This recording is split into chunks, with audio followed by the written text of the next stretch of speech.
What those children read in those letters would haunt them. The colonel had sent detailed accounts of the Western Front. They were more like diary entries than letters to a wife, with sudden bursts of "tell the boys I miss them" and ardent decries of love and adoration. The letters were wholeheartedly adult, vivid descriptions of trenches, the smells, the cries of the wounded, the words of the dying burnings, bayonettings, choking poison gases, zeppelins in the sky, and torpedoes under the sea. "The world won't survive this," the colonel had said. "We will all fall in the folly of war. Oh, my darling, how the children suffer agonies. Kiss the boys for me." Their visit was stilted. Nobody felt joy or jealousy anymore. No more searching for treasure or asking to be read stories.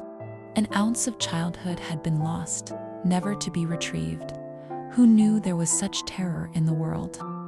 Who knew there was such suffering? The return to Dogwood House was not a happy one. Orion had just been thanking God, or whoever, that his father was only a farmer. Only to find his parents hadn't gone to Norma's funeral for a reason.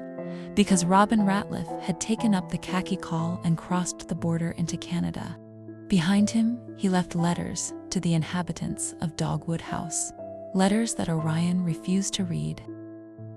"Maybe he won't be in the trench. He might be a cook, or maybe an ambulance driver. That isn't like a soldier at all." But Orion had gone into one of his black moods and disappeared to wherever he went.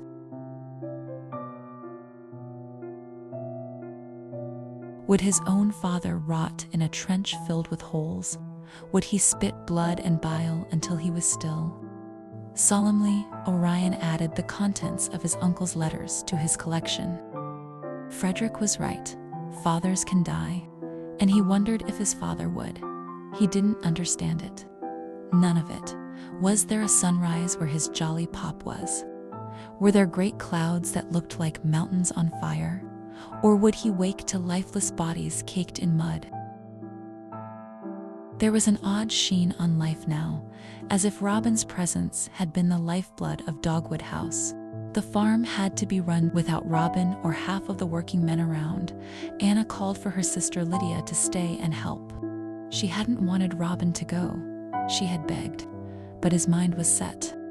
Nobody was taking it well. The house was sheathed in something dark and dreadful. The children worked mechanically, like some small automatons. There was something mechanical in the way the adults worked, too. Another secret grief invisibly floating through the lives of Dogwood House. Marigold, who had once been fussy and robust, had slowed in comparison to her lively sister.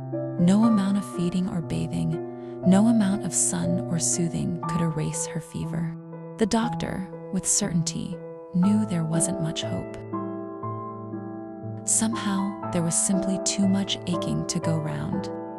Nobody had any want of talking, not as baby Marigold suffered in the house, not as Robin and the colonel were off fighting a war that felt far too distant and somehow intimate now. They worked instead. No complaints in those days, not even from foreign cousins.